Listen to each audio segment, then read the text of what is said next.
Hello my friends, today I have decided to revisit the first review that I've ever done on this channel. So we will take a look at my Heuer Aquaracer Calibre 5 WAY211A. The original review now has more than 45,000 views and it is still the most watched video on this channel. Big thanks for that, so I guess that people are still interested in this watch, so now I would like to make sort of an update version of this review in better 4K quality. Let's just briefly go over the specifications and then I will talk more about my personal experience with this watch. So the case is 41mm wide, thickness is exactly 12mm, which is very impressive for a 300m water resistant diving watch. Lug to lug size is 47mm and lug width is 20.3mm. I still think that this is the perfect size for me. Regarding the case finishing, there is rather a classic setup with polished sides and brushed upper parts of the lugs. But this case is a bit special otherwise because of the octagonal shape typical for Aquaracers. There are some extra edges and details, and I suppose that these details make the case look a bit more interesting.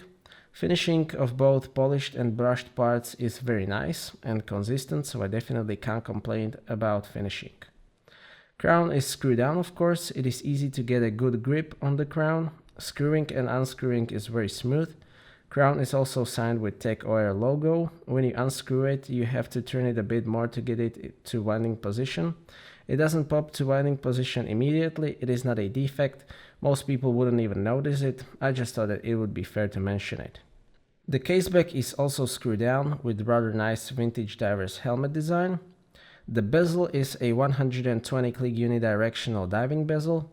I have now tested 5 diving watches on this channel, including Omega Seamaster and Rolex Submariner, but I have to say that I still like the bezel action on this Aquaracer the most.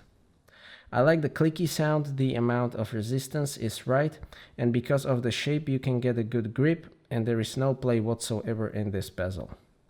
There is also a lot of detail on the edge of this bezel. I really like that. The insert is ceramic with engraved numerals like a new Submariner. The crystal is sapphire with inner AR coating, and now I think that it is sufficient, and because of that I can take an advantage of the scratch resistance that the sapphire provides. What I don't like though is the cyclops over the date. I don't like it aesthetically and it makes it impossible to see the date when you are looking at the watch at 45-degree angle. I still wish that it wasn't here.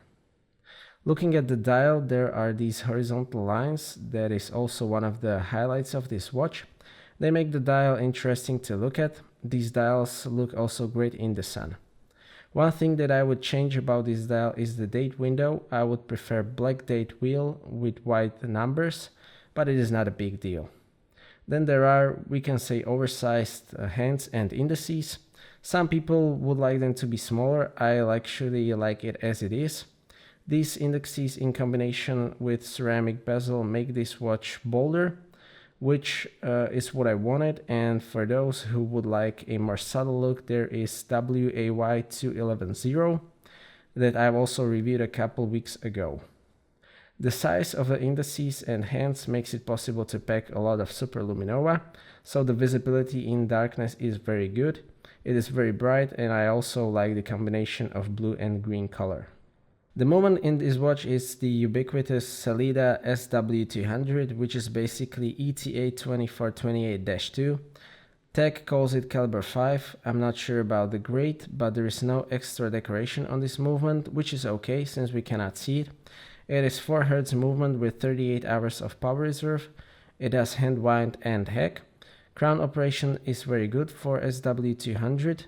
This is the second best SW200 or ETA 2428 operation that I have ever experienced after the Damasko with their special crown, so it is very smooth in both winding and time setting.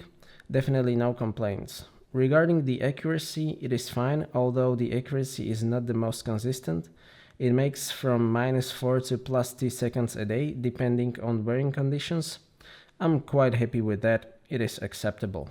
I have this watch on a stock rubber strap. I actually bought it on this rubber strap to differentiate it from Seamaster 300M, which is my second diving watch. Since then I have considered buying the original bracelet, but I haven't done so because I really like this rubber strap. This is the new bi-injected rubber strap, really well made, very comfortable, with horizontal stripes complementing the stripes on the dial. I also like this rubber strap aesthetically, the most of the available options.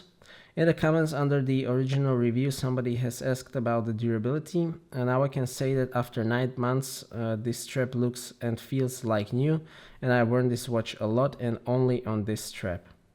For the first couple of months the clasp wasn't closing very well, it was fiddly. Usually one side would close properly and I had to somehow get the other side to close. That fortunately fixed itself altogether after some time and now it's fine. In the past 9 months since I bought this Aquaracer, I have to admit that it has grown on me a lot more than I have expected. I wore this watch for the best part of last summer. I took it on a trip to China. Here is a photo on the great Chinese wall. And I'm really very happy with this watch. Some say that tags are overpriced, but when I look at the finishing of the case, the dial, the ceramic bezel with engraved numerals, I really can't complain. And now that I have had an opportunity to test more watches on this channel, I still think that this is a very well made watch. Also the size is perfect for me. One detail that I don't like is the cyclops. And I would like to see some Aquaracers with different 3-hand movement. Maybe at least caliber 6, but the biggest competitor of this watch, the Oris Aquis Date, also uses SW200 without decoration, so the movement choice is fine. And I definitely intend to enjoy more sunny days with this watch here in Slovakia and Austria, probably in Croatia and also somewhere else as well, because the summer is coming, my friends. And at some point I will also make a comparison video of this Aquaracer and Aquaracer WAY211A.FT6068 because as you may know, I love comparison videos. So thank you for watching this video, I hope that you like it. If you don't want to miss my future videos, please subscribe. I would appreciate your feedback in form of thumbs up or thumbs down. If you would like to ask me anything or share your opinion, please do so in the comment section and see you next time.